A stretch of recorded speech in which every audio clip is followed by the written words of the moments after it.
Healthy meals straight to your door. Made from wholesome ingredients and ready when you are. No shopping, no chopping. Just heat, eat, and enjoy every night of the week. Fuel your busy days with balanced meals that are designed to keep you satisfied and energized. Visit nourishedforlife.co to purchase meals and taste the convenience of home-cooked comfort without the hassle. It's game on at Elway Power Sports of Lincoln, Nebraska's premier power sports dealership.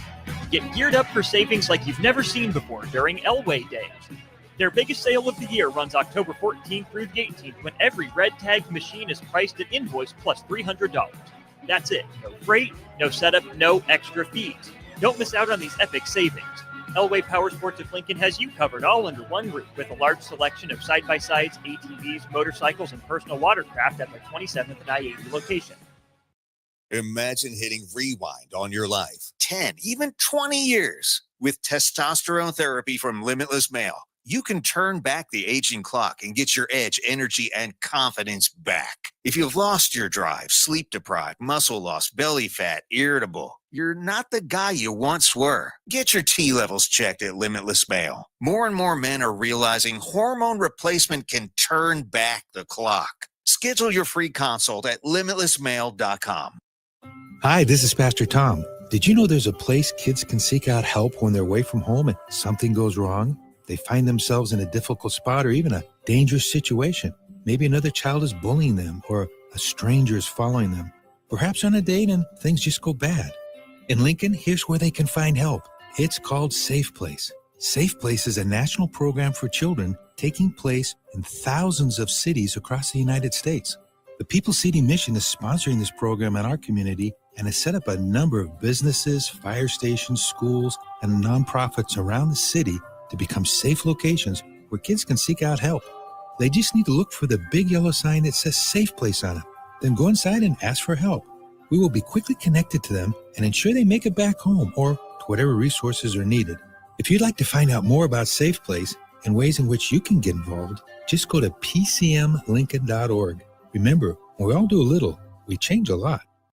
Serve Nebraska believes that volunteers are part of what makes Nebraska great. Each year, the Step Forward Awards honors volunteers from across the state who serve their communities in outstanding ways. We hope you'll join us this year at the Step Forward Awards luncheon on October 27th in Omaha. Help us thank volunteers with a celebration to remember. To register, visit serve.nebraska.gov and click Register Now. We hope to see you there. Paid for by Serve Nebraska. Aired with the Nebraska Broadcasters Association and this station. You never think cancer will happen to you. I smoked for over 40 years. My doctor recommended that I get annual lung cancer screening. They were able to catch my cancer at stage 1. It's never too late to quit. Even if you're still smoking, you need to ask your doctor about annual lung cancer screening. Just 30 minutes a year could save your life. Call the Nebraska Tobacco Quit Line, 1-800-QUIT-NOW, 1-800-784-8669. Paid for by Tobacco Free Nebraska. Aired with the Nebraska Broadcasters Association and this station. Husker fans know when you work together, great things happen. At Cornhusker Bank, they're more than your financial partner.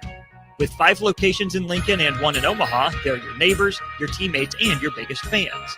Whether you're saving for your first home, planning your future, or growing your business, they're right here in Nebraska to help you move forward together.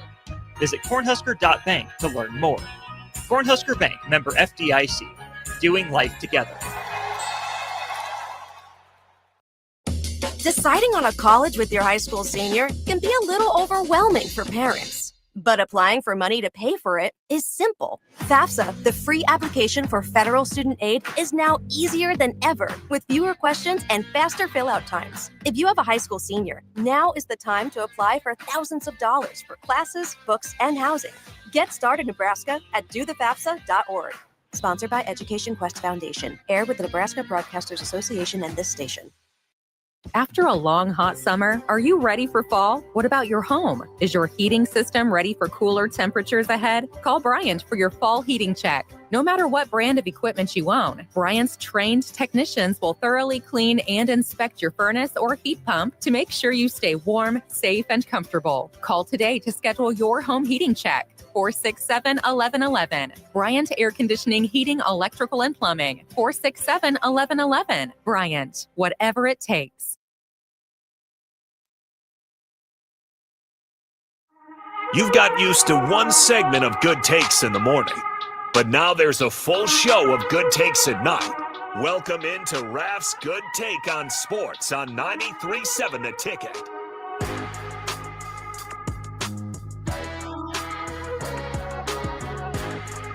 Welcome in. Good Take on Sports. I am Aaron Arns, hitting the buttons on 1040 O Street, right on the corner, 93.7 The Ticket Studios. We got Chris Raff, the man of the hour, as always, here on a Wednesday night during a Husker bye week as well. We got plenty of things to talk about. I know we got NFL, the NFC side of things later as well. But Chris Raff, how's it going on a nice Wednesday, at least here in the capital city?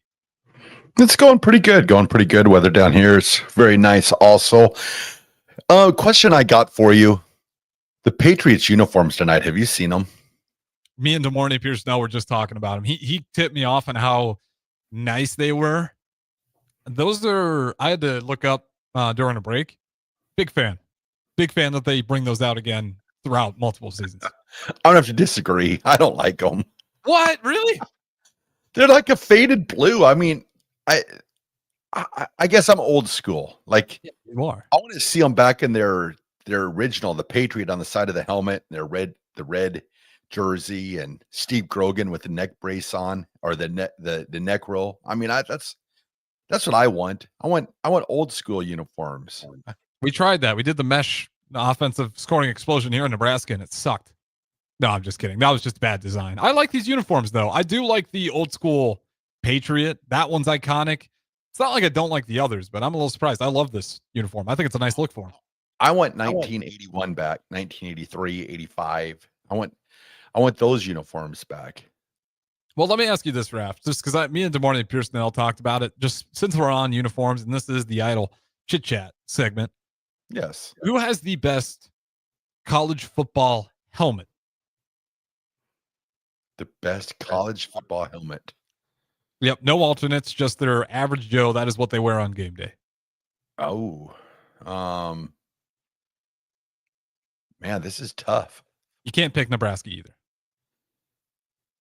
Oh, in college football, I've never really got the helmets. Man, is there one that sticks out to you? Florida State is always that one for me.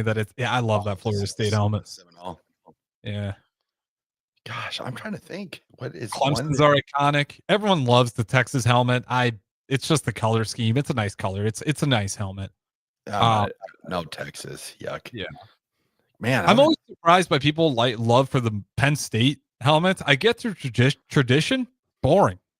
Boring. I don't really care for them. I get it. There's tradition. There's honor. Because like the Nebraska helmet, it's just you just see the pride. If you're from Nebraska and went to Nebraska, that you just see that and it just it's like that pride factor. Right? Is it the most attractive helmet? No, probably not. But when it's just like that allegiance to like Oklahoma, just the OU. I mean, but if you're from Oklahoma or an Oklahoma fan or went to Oklahoma, that OU, means a whole bunch. But gosh, I'm trying to think of a helmet that you look at and you're just like, wow, that's an UCLA is another one. I really do like UCLA's helmets. Yeah, they're okay. I mean, gold. I mean, yeah, just like gold blue is always going to hit. It's just a nice color scheme.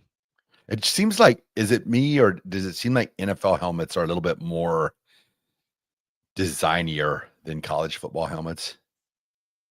I mean, for me, my like of the Broncos comes from one thing. It was the old Denver Bronco helmets with the D with the horse and blowing out the smoke or whatever. That was what sold me on Denver Bronco football, was the helmet. Everybody's like, why did you start to like the Broncos? And it was their helmet.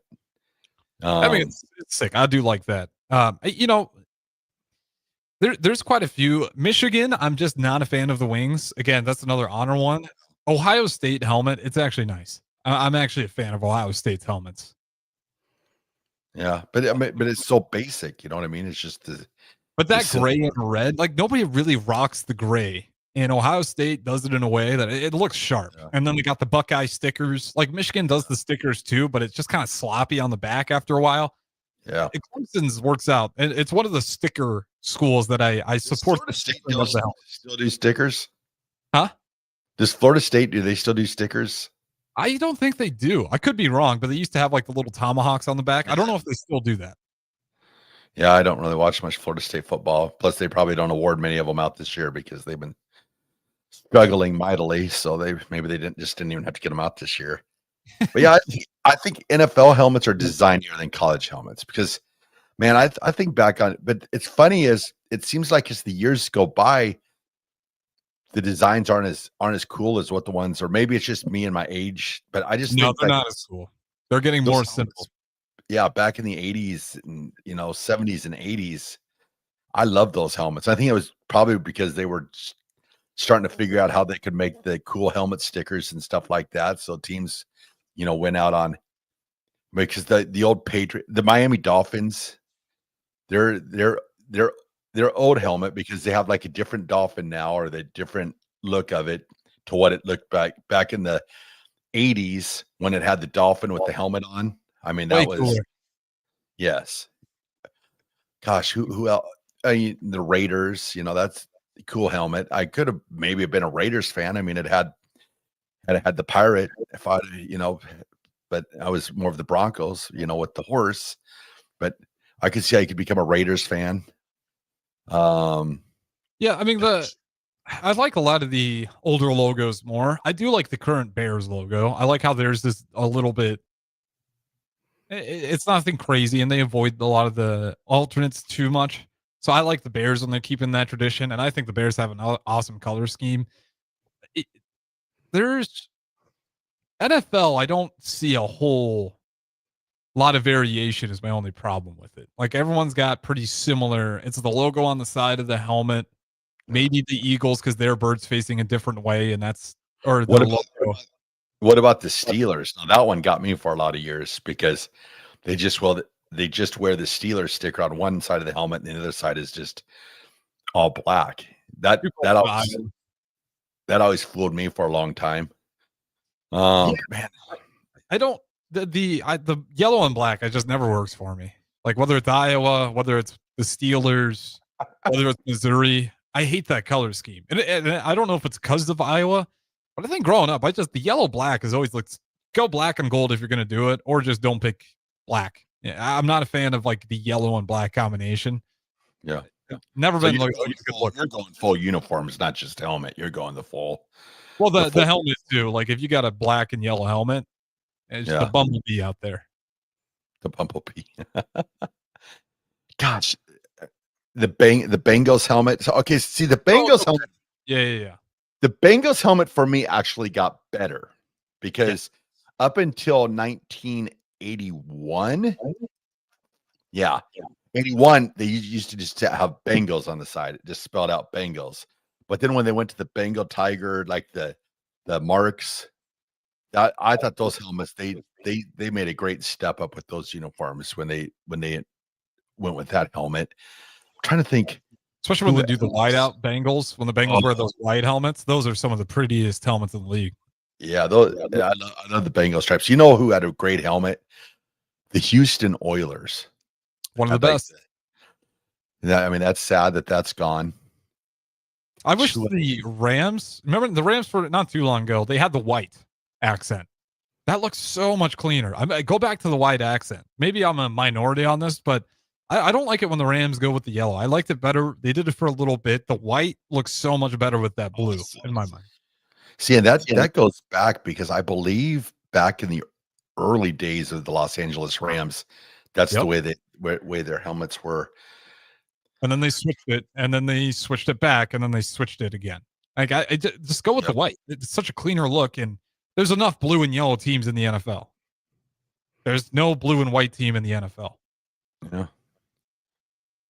Well, never mind. Yeah, there's plenty of those. You got the Cowboys, you got the Colts, but you get the point. I like white better. The Cowboys with the straw on the side. The Saints with the fleur de lis. Mm-hmm. I guess I think NFL helmets are cooler than college helmets. If you're listening out there and disagree, feel free to comment or text or I wonder what the listeners' favorite helmets are, especially college. I'm kind of like drawing a blank on the college because there's just really, I mean, they're just so basic. Like they're not really that. I feel like you get way crazier helmets though in college. Well, but who? Like Maryland. Oh yeah, terrible. Like, especially when they got the Terps script on the side. I like that a lot. I mean, the Ducks, obviously, because the Ducks just go crazy every single week being the Nike factory. But, even like Buffalo, some of these smaller schools, but like the blue, and then they got the logo. It's a big logo on there, but it's that chrome blue. It's a beautiful helmet. You see like Armies. I love Armies helmets. Even Colorado. I don't like Colorado, but the black and gold, it's clean. It always is. Well, Buffalo was crazy too for me. It was how often they changed their helmet emblems. Like that was one of the big draws when I'd go up there and visit was that they'd wear different helmets for, a lot of the games. They're like they'd change, the uniform, different uniforms, different helmets. That was a big draw for I think a lot of those UB guys is that they did a lot of different things with their uniforms. Well, did you watch a lot of NBA growing up? I know you probably don't watch as much now. Denver Nuggets. With the baby blue? When they had like the city on the front of their jersey. Oh yeah. Because now they do the alternates and they'll bring that back. That is beautiful. Denver Nuggets, Dan Issel, Alex English. Who else? Oh, old school NBA uniforms. Yeah, I watched a lot of NBA growing up. The Lakers are an obvious one. Thanks, Nike. Purple and banana yellow. What are we doing? Yeah. I don't know how they ever I don't know who approved that. The Lakers are purple and gold, and they always were. And then Nike took over, and it's like, well, banana yellow is close enough. And it's still grosses me out when I see it. Well, the uniforms that really took off is like, look at Michael Jordan when he first came to the Bulls and how basic their uniforms went. And as the years went on, their uniforms, tended to get, I think, cooler as the years went on. The black with the red pinstripes. Oh, yeah. Yeah. Gosh, I'm trying to think. Oh, Miami. Do you remember when they first came into the NBA?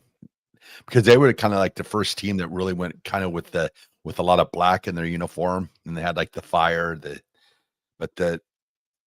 I'm thinking of like Sherman Douglas back playing for the Miami Heat, Glenn Rice, Sherman Douglas.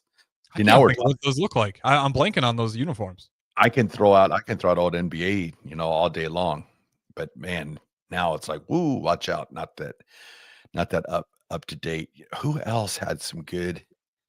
Do you remember the Heat did have some good uniforms? I forgot. Yeah. And the font is like a bold font, like almost like a bubble letter, or not. It's like beveled almost. Yep. Yeah, those were all. Every time 2K fan, not really a fan. This is the only basketball game out there. I don't think they do a good job. I'll be honest, but I do play it. That every time I'll play randoms. You do the classic. You 3 randoms in whatever team. Every time I get the Heat, I wear those uniforms. Those OG Heat uniforms are some of the best. Also, Atlanta Hawk. Do you remember when the Atlanta Hawk had the actual hawk with the wings spread out across the front? Yep. So much better. Today, their logo is so lame. It looks like a sign you would see on a street. Yeah, it amazes me that they go away from. I don't know. I guess I get caught in like the classics and stuff like that. I remember when the Broncos switched, from their old school, and then they went in 90s. It was just crazy. Was 97 is when they unveiled their new uniforms, and then they won the Super Bowl. So I guess I missed the old Broncos uniforms, but heck, I was like, hey, we're winning Super Bowls with these new uniforms. The first 2 years they wore them, Broncos won the Super Bowl both years. I was like, okay, I'm good with these new uniforms. We're winning Super Bowls. But then I remember this would have been 2000 and 11 maybe. The Broncos played a Thanksgiving Day game down in Dallas, and they broke out the old school uniforms. And I was at that game, and it was just like, oh, I've missed the orange and blue and the Denver Bronco, the Bronco on the side of the helmet. I was like, oh, and then we didn't see them for a very long time. And then finally, last year they busted them out for their alumni weekend, and just the commercial they did for it, where Patrick Surtain walks into this old store and Randy Gradishar's, the old Hall of Fame linebackers, behind the desk and goes, we've been waiting for you, and pulls out the old Denver Bronco helmet. I was like, oh, I was like goosebumps. I was like, yes. And now they're going to wear them. They've worn them twice this year. They have one more game. They'll wear them 3 times this year. So hopefully that continues to where they could, wear them, 3 times at home. I'll take it. It's better than nothing. Yeah, I like it. I mean, it's cool that we get some of these alternates so we can throw them back now, but this is, in my opinion, people can disagree. Sports apparel has never been in a worse place in history. Marketing has kind of ruined what these teams have for logos and what they have for jerseys. Marketing is fine if you're a marketing major. It doesn't mean it's a bad major. But the problem is they want to have it be trendy to everyone in the entire population. So they really just avoid risk or anything that's too far out there. So that's why you end up with a ton of just overly generic logos. And even some of the cooler logos that fans all agree that was the better logo, like you still end up with these generic logos year after year. And it's because they don't want to take a risk. Because if they take the risk and it fails, no one's buying it. Well, people will, but not a lot. If they go generic, a lot of people will still buy it. But the problem with that is like, if you want to have that cool jersey, you have to be a trendsetter. You have to kind of take some of those risks. And like, no one's willing to take a risk to make a new trend and say, like with Jordan and what he did, to your point, like he a trendsetter. And then all of a sudden the black pinstripes the black jerseys with the red pinstripes were some of the coolest jerseys you could ever have, but taking some risks, changing things up. Nowadays, it's just like nobody really does that.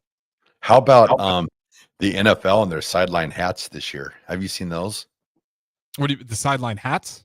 Yeah, they put up their NFL collection and what the players wear on the sidelines, and it's like the hat with just like a little tiny square on the front with just the emblem. I mean, I was just like, are you kidding me? Oh, yeah, you can barely tell like when they wear them on the sidelines, which other than just the color of the hat, you really can't tell.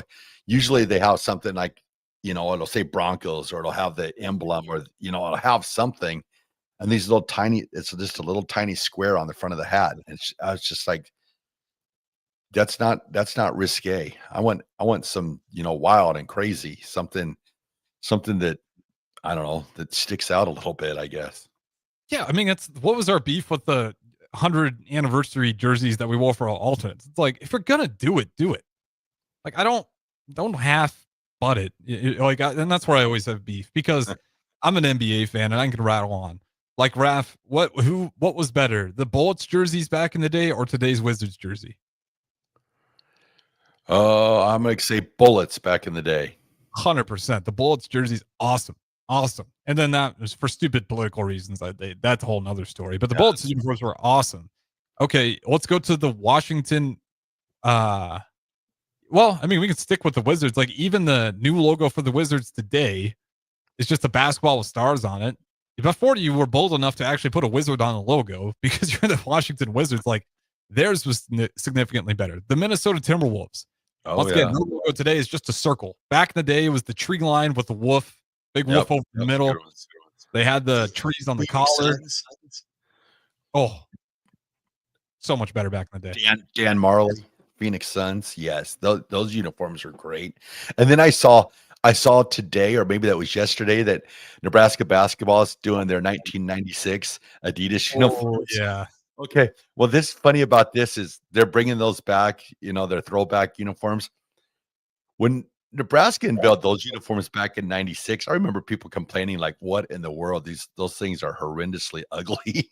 I love them. I remember those, Raff. I was mad because they broke out like some of those alternates, I think, once before. I love those. Those shoes.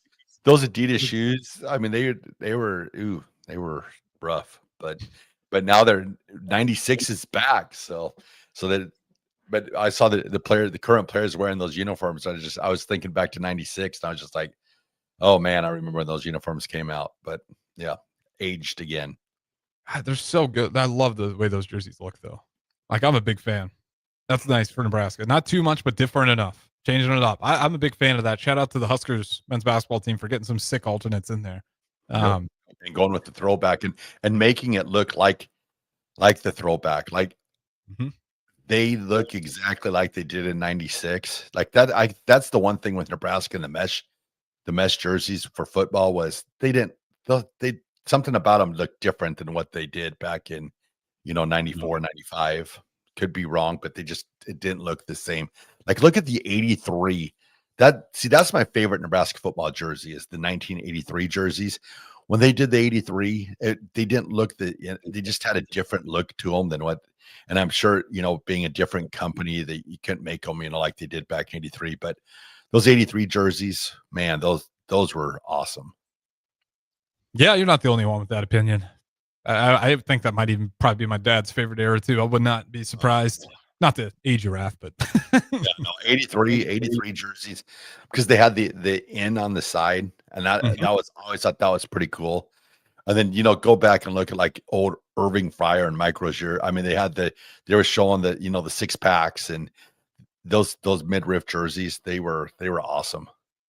Yeah, and I couldn't. I gave you my hypothesis, but Raff, I miss it. I wasn't even alive for those. But I just feel like it just gets worse and worse. Like as I get older, like unimpressed.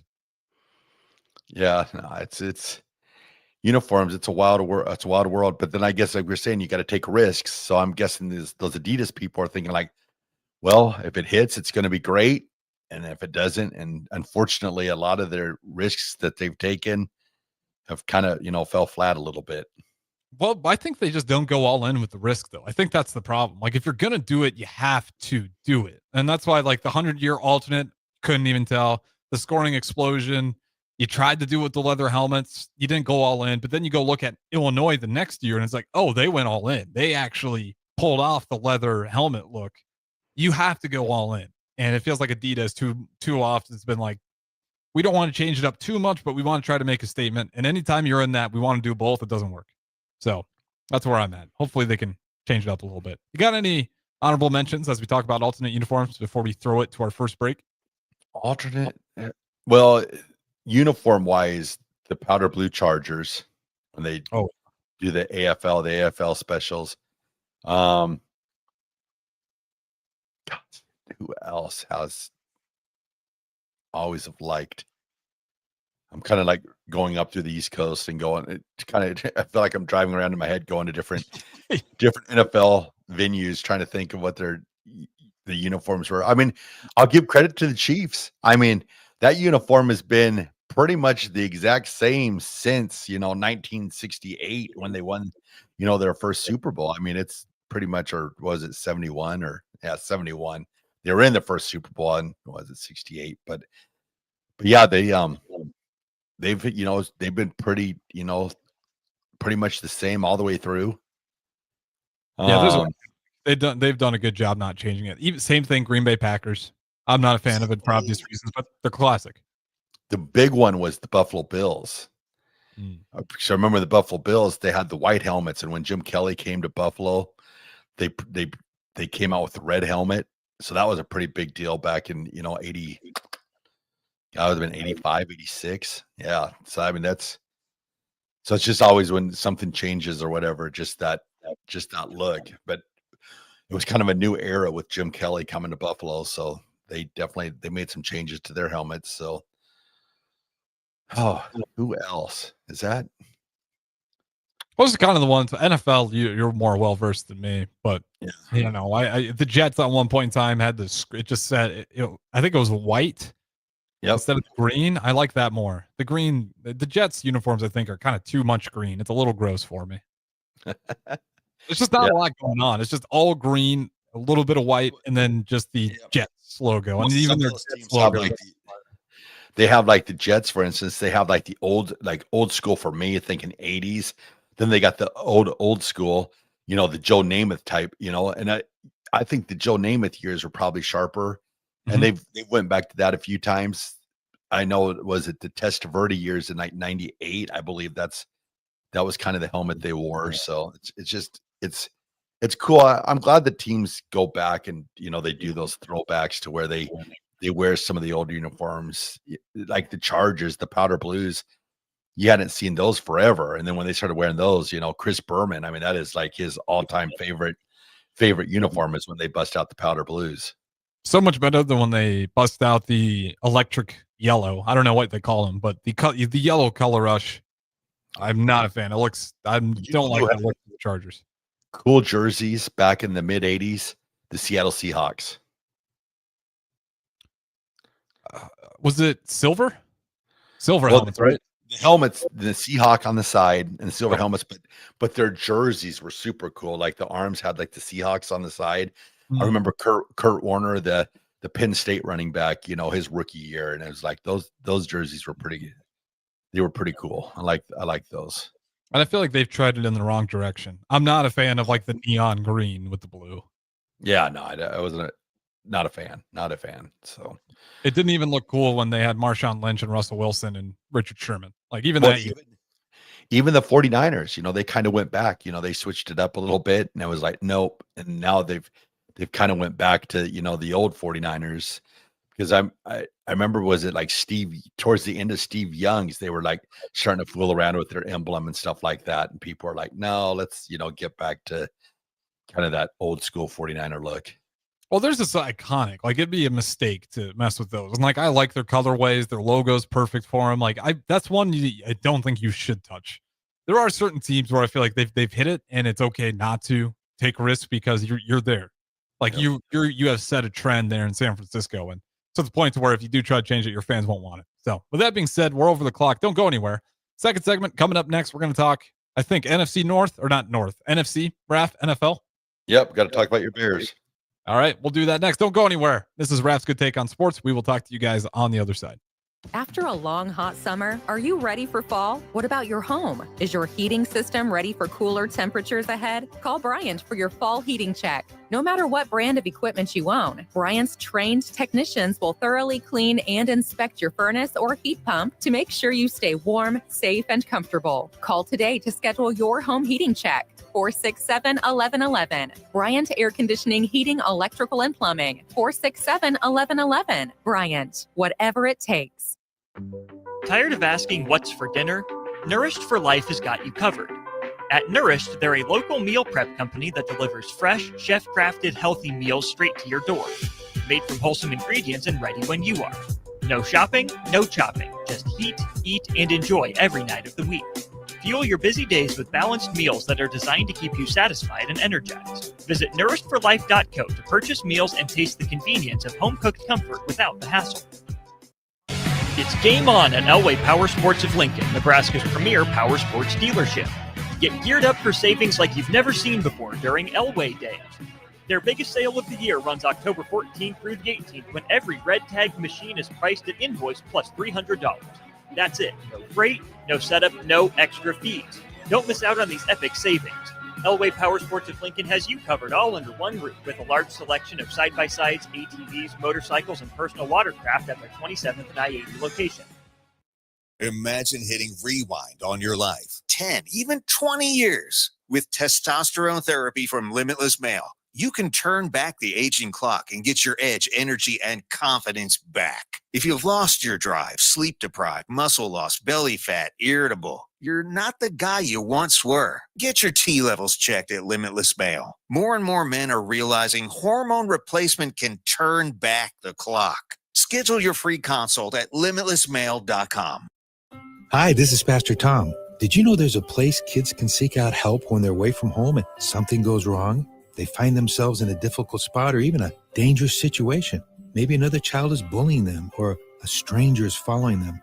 Perhaps on a date and things just go bad. In Lincoln, here's where they can find help. It's called Safe Place. Safe Place is a national program for children taking place in thousands of cities across the United States. The People City Mission is sponsoring this program in our community and has set up a number of businesses, fire stations, schools, and nonprofits around the city to become safe locations where kids can seek out help. They just need to look for the big yellow sign that says Safe Place on it. Then go inside and ask for help. We will be quickly connected to them and ensure they make it back home or to whatever resources are needed. If you'd like to find out more about Safe Place and ways in which you can get involved, just go to pcmlincoln.org. Remember, when we all do a little, we change a lot. Serve Nebraska believes that volunteers are part of what makes Nebraska great. Each year, the Step Forward Awards honors volunteers from across the state who serve their communities in outstanding ways. We hope you'll join us this year at the Step Forward Awards luncheon on October 27th in Omaha. Help us thank volunteers with a celebration to remember. To register, visit serve.nebraska.gov and click Register Now. We hope to see you there. Paid for by Serve Nebraska. aired with the Nebraska Broadcasters Association and this station. You never think cancer will happen to you. I smoked for over 40 years. My doctor recommended that I get annual lung cancer screening. They were able to catch my cancer at stage 1. It's never too late to quit. Even if you're still smoking, you need to ask your doctor about annual lung cancer screening. Just 30 minutes a year could save your life. Call the Nebraska Tobacco Quit Line, 1-800-QUIT-NOW, 1-800-784-8669. Paid for by Tobacco Free Nebraska. Aired with the Nebraska Broadcasters Association and this station. Husker fans know when you work together, great things happen. At Cornhusker Bank, they're more than your financial partner. With 5 locations in Lincoln and 1 in Omaha, they're your neighbors, your teammates, and your biggest fans. Whether you're saving for your first home, planning your future, or growing your business, they're right here in Nebraska to help you move forward together. Visit cornhusker.bank to learn more. Cornhusker Bank, member FDIC, doing life together. Deciding on a college with your high school senior can be a little overwhelming for parents. But applying for money to pay for it is simple. FAFSA, the free application for federal student aid, is now easier than ever with fewer questions and faster fill-out times. If you have a high school senior, now is the time to apply for thousands of dollars for classes, books, and housing. Get started, Nebraska, at dothefafsa.org. Sponsored by Education Quest Foundation. Aired with the Nebraska Broadcasters Association and this station. Back to Raff's Good Take on Sports on 93.7 The Ticket. With all the good takes you need, here is your host, Chris Raff.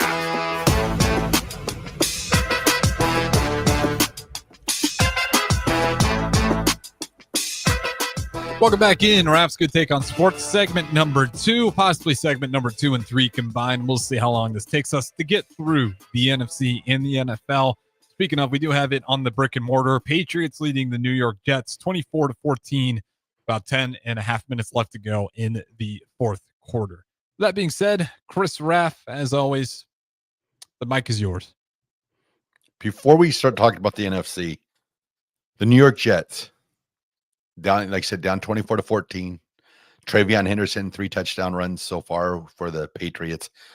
But with the New York Jets, if you're the owner there, I mean, what are you looking at doing? Like, are you hooked to Aaron Glenn? I see one of those, that's, fired after 1 year being the head coach. It's like, it seems like they're not making any like improvements, like any step. It feels like they're not taking any steps forward. And I know a lot of people are going to go, well, the offense has been horrendous, but I saw tonight on the game that their defense has 1 takeaway through 9 games this year. The Jets? 1. Yeah, they have 0 interceptions and they've only caused 1 fumble on defense. So for how often they're out there on defense, Raff, that's alarming. Yeah, and I heard that and I was just like, whoa, and Aaron Glenn was, kind of the defensive guru for Detroit. And it's like, if that's his specialty and you're struggling that mightily, not just on offense, but also to cause turnovers on defense, I would think with being, Woody Johnson, the owner of the Jets, it's like, he was the one, he wanted Aaron Rodgers benched, last year at the beginning of the year. So it just it'll amaze me to see what kind of patience he has with Aaron Glenn. Like how maybe next year, maybe he gets 1 more year. But if I'm the Jets, I think everything's on the table right now. I think he will. The owner came out, but he basically blamed it on Justin Fields and doubled down on Glenn. I think he'll stay. The owner seems to love him and really trust him. That's good. Because, so I think he'll be. I saw that the no turnovers and no interceptions. I was just like, whoa, that's kind of alarming. It is, especially because again, like it's somewhat tongue in cheek, but also true. Like the offense is doing better now, but seriously, for how often that defense has been out there, considering the offense has been full of 3 and outs or maybe get 1 first down, like that is shocking. That's been that bad. Yeah. Especially in the NFL. I mean, that'll swing games for you. And turnover margin in the NFL not as big in the college football, but it's always just a major factor when you get towards the end of the year and you look at the teams who have more wins than losses. They're pretty much all at least neutral or positive in that turnover margin. And we'll get to the NFC North. I like my Bears. I know I've been surviving on that turnover margin. Buccaneers have been good there as well, but the Jets, that's surprising. Yeah, just one. That was insane. Yep, new NFL record through 9 games. The Jets got a record finally. Not the one you'd want, but got one. The ominous record. They dominate those. So, but yeah, no, I saw that and I was stunned by that. I was just like, wow. I was like, not getting any fumbles. Your offense is lethargic. You're not even giving your offense any opportunities really, on the plus side of the field, getting an interception, on the plus side, or getting a fumble on the plus side. So yeah, it's rough sledding. I think be a Jets fan right now. It's funny thinking, and it's not funny, but thinking back, 3 years ago and how the Jets, they've got Aaron Rodgers. They're going to make a Super Bowl run. They got Breece Hall. They're loaded to the teeth. The defense was good, and it was a good team. That was the weird part. It actually was, like, talent-wise. But that's the problem with the Jets. It's like no matter what talent they bring through the doors, it just feels broken at the top. And when it's broken at the top, it doesn't really matter what it looks like at the bottom. Look at that. I mean, look at that team. I mean, I remember back a few years back looking at them and going, okay, you got Breece Hall. You've got, Garrett Wilson. You've got Sauce Gardner, Quinnen Williams. You had a core of players where you're like, ooh, these guys are going to be pesky for years to come. And now, 3 years later, and basically none of them are there anymore. It's just like, wow, it's crazy how fast it can turn over. But then again, look at the Dolphins. I mean, 3 years ago, they were beating the Broncos 70-20, and they were the second coming of the greatest offense of all time. And then 2-3 years later, not so much. Yeah, it happens quick. And then now it's crazy. If you're Breece Hall, you got to be like, man, I really wish they would have traded me in that one because he just lost all his talent leave, and now he's still the only one there. And it's like, if you're Breece, like for players that have been on the Jets and have only been on the Jets, like the amount of losses you just take year in, year out is demoralizing. Like even if you're a great player, it's hard to play through that stuff. And Justin Fields has been. I'm impressed with Fields. Like, even if it's not all the numbers and stats, like his ability to at least go out there and give his team a shot, because he's had nothing but bad hands of cards. He just had his owner blame him, and he's still out there defending the team and actually playing decent ball these past 2 games. So, Justin Fields, I hope it gets better. He's one. I've always thought if you put him in the right situation and you got the right quarterbacks coach, he could be a really good quarterback. I still believe that, but it's just situations. It's like, nope. And it's like, now it's one of those things that I would assume next year he's probably a backup somewhere. I don't see him continuing with the Jets. I know he's got I think he has a 2-year contract there, but I don't think they'll keep him. And then I'm not sure where he would end up at other than maybe as a backup somewhere. Probably a backup somewhere. Yeah. If I were to pick a team though, if I was the Eagles, I'd be like, I don't know what they have for backups, but I'd be like Justin Fields. I would love you as a backup for that Eagles team. Him and Jalen Hurts got very similar games, and if there's another quarterback who could run that tush push, the one where they cheat every single time, but they still do it. Yeah.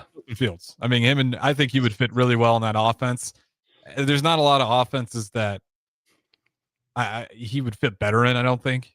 No, you put him to the 49ers, Shanahan will figure it out. You take him to the Vikings, Connell will figure it out.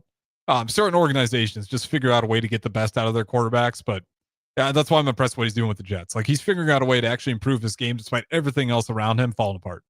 Well, it's just upsetting, for him. I mean, it's kind of like Trey Lance is like in the same boat. Like, they had their opportunity, didn't really get a full shake at it. And then like Trey Lance just needed more work, and then Purdy arrives. So he never gets that. Then he ends up with the Cowboys. Then he ends up, I forget, is Lance, where is he at, the Rams now or Chargers? I think he's with the Rams. Rams, yeah. But it's like he never got a full chance. And now it's like well, he'll be a good backup somewhere. Why do I forget his name? Jets quarterback. Justin Fields? Yeah, Fields.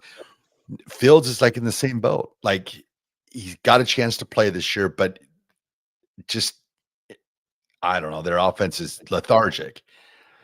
But now you're looking at him like, well, he'd be a good backup somewhere. It's almost like that starting wave has like passed him by a little bit, and he's not even done being a starter yet for the Jets this year. But looking into next year, I don't see him being a starter anywhere because like I said, I don't think the Jets keep him.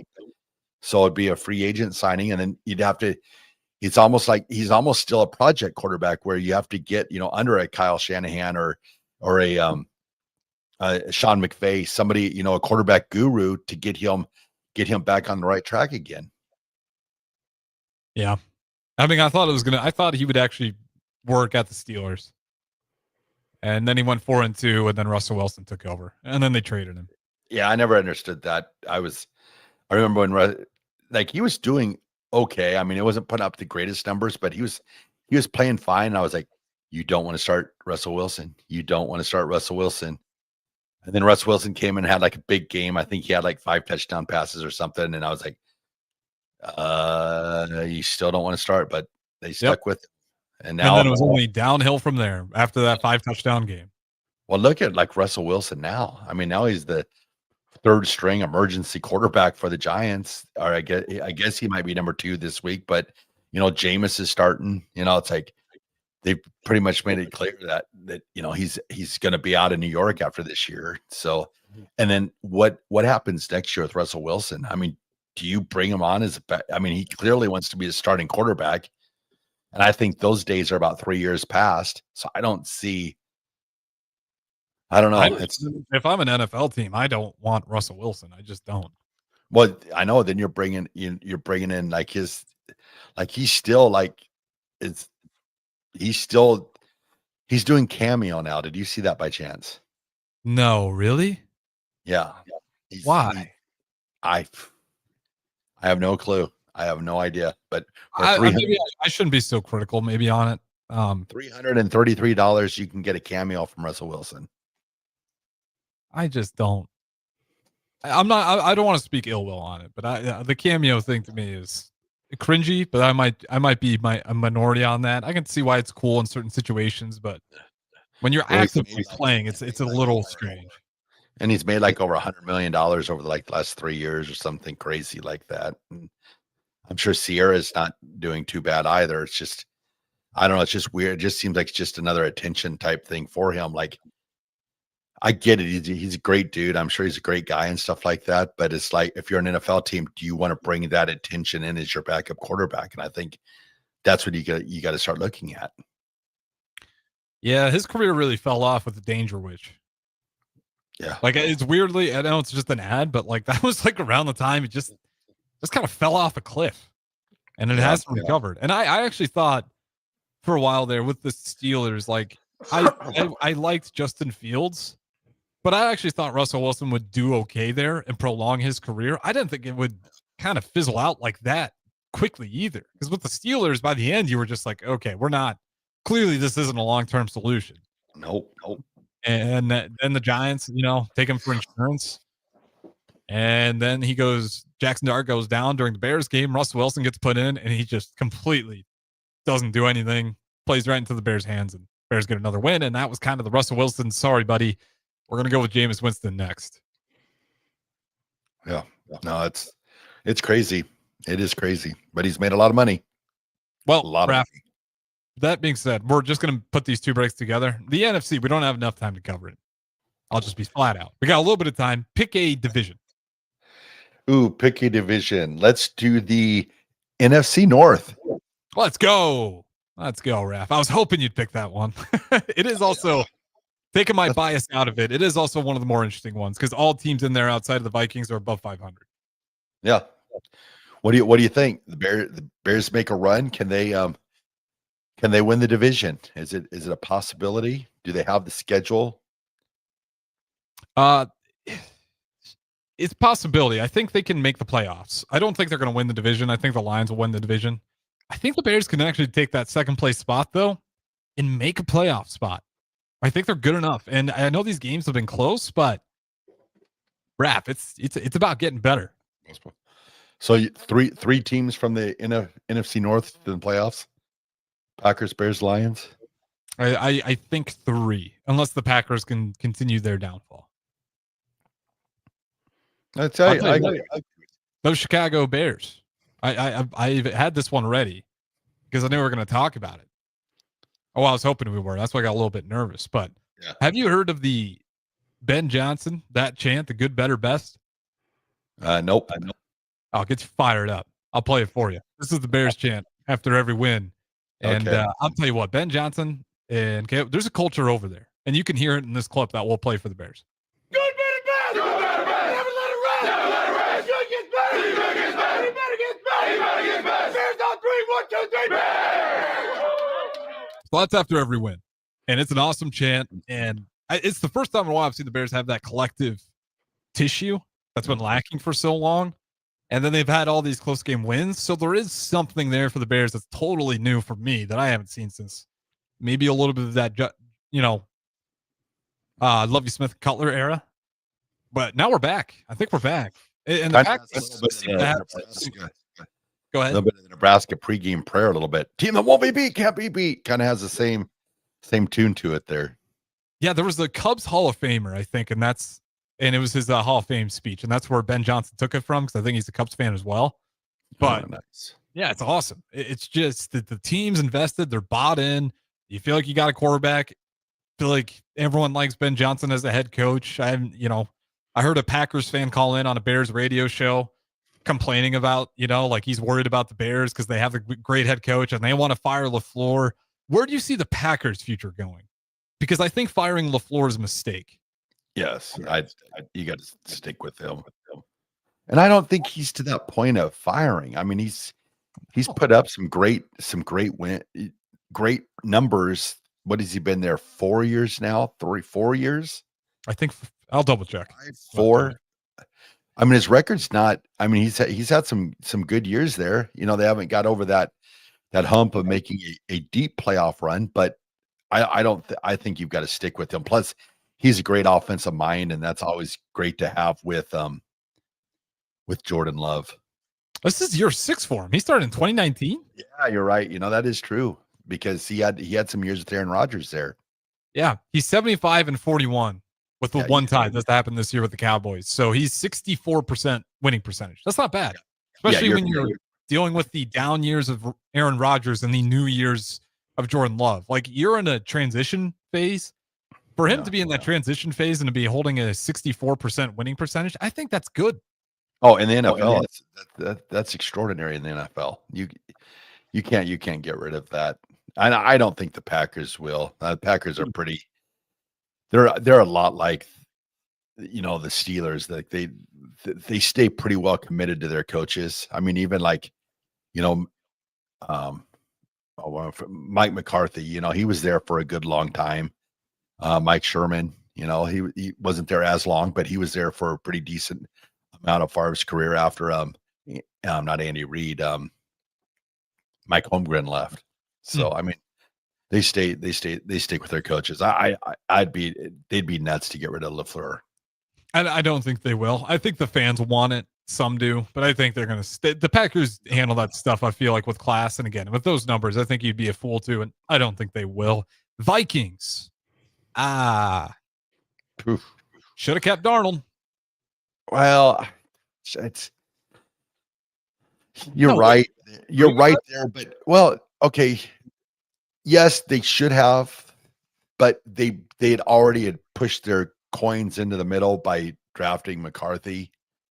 So the situation was you'd already used draft capital to get McCarthy. So keeping Darnold would hamper that. If they could have got him on a 1-year contract, then you keep Darnold. But Darnold was wanting, something longer than that. And with the season that he had last year, he deserved, a 3-year contract, 4-year contract. So the Vikings, they kind of made their own bet on that one. And that was because they didn't know what they were going to get with Darnold. Darnold ended up having a great year, ends up going to Seattle, continues to play well. And then the Vikings had already decided that, JJ McCarthy was going to be their quarterback. And that's why they, got him in the first round. So when you do that, you've got to make, some sort of commitment to that first round quarterback, unless you're like Trey Lance. They already drafted McCarthy. I didn't realize. I thought it was after the fact. I thought nah, I still don't. I think but like while he's playing, like you just don't. When did they draft McCarthy? They didn't know because they didn't know how Darnold was going to play because he signed, and then they drafted JJ McCarthy. So they didn't know how well Sam Darnold was going to. None of us really knew how well Sam Darnold was going to play. And then he had that big year. Remember McCarthy was injured all year, and then he didn't come back this year. He went to Seattle, and then JJ McCarthy was instilled as the starter this year once he came back from injury.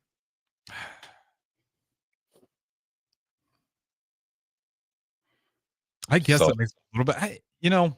So you couldn't. So like, if you're the Vikings, you couldn't sign Darnold to a 3-year contract because that kind of money, and then you had your first round pick. Then you'd put yourself in the same predicament that what the Falcons were with Kirk Cousins. I mean, it's almost the exact same thing, except they went all in on Kirk Cousins. For what, 4 years, $100 million or whatever it was, or 3 years, $100 million. Sam Darnold, he took over for Cousins in 23. He was only there for 1 year. So 24. Yeah. Okay. And he had a big year. McCarthy was obviously in that class. Okay. Because he made the best of his opportunity is basically what happened. And it paid off for him. And he had to do what he did. Like he wasn't going to get a long-term, what they call a long, 3 or 4 year contract. He wasn't going to get that in Minnesota because they had already pushed in their chips by drafting McCarthy. Yeah. Well, I don't know. I still think you figure out a way to get it done. I mean, yeah. It's a tie. Maybe promise to McCarthy, but again, when you have a quarterback and you have the guy, it's hard to find that guy. Think of all that money that the Falcons did by signing Kirk Cousins to that 3 or 4 year deal. If they would have signed him just to a 1 year deal, and then they would have all that extra money that they could be spending on free agents and stuff like that. But now you're going to have Kirk Cousins' contract that's always going to be taking cap space. Your second string quarterbacks will be taking a ton of cap space that you could have used on another receiver, a lineman, or anything. So that's the risk you take when you have 2 quarterbacks on your roster that yeah. And to be fair, Darnold would have all the leverage in that. Like I'm sure they tried to offer him a 1 year deal, maybe even a 2 year deal. But obviously, if you're Darnold and his agent, this is the time to flex it on some long-term security. So he gets the 3 year deal instead. So, you're right. He wanted to stay in Minnesota. He did. But from a career standpoint, Seattle was offering him an extended contract. You've got to take that and take the money.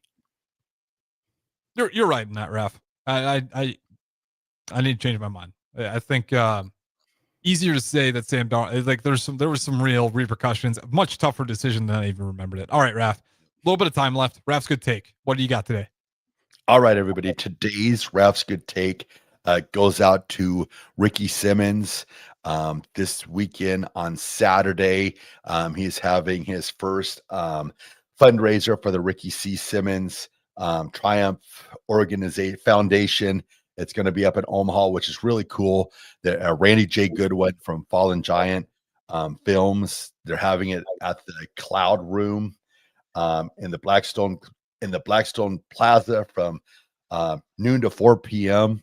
I think there's still some opportunity if you want to attend or donate or anything like that. Just awesome things that what Ricky Simmons is doing in the community, not just in Lincoln, but all over the state and all over the United States. So Ricky, Randy, you guys are Raff's good take.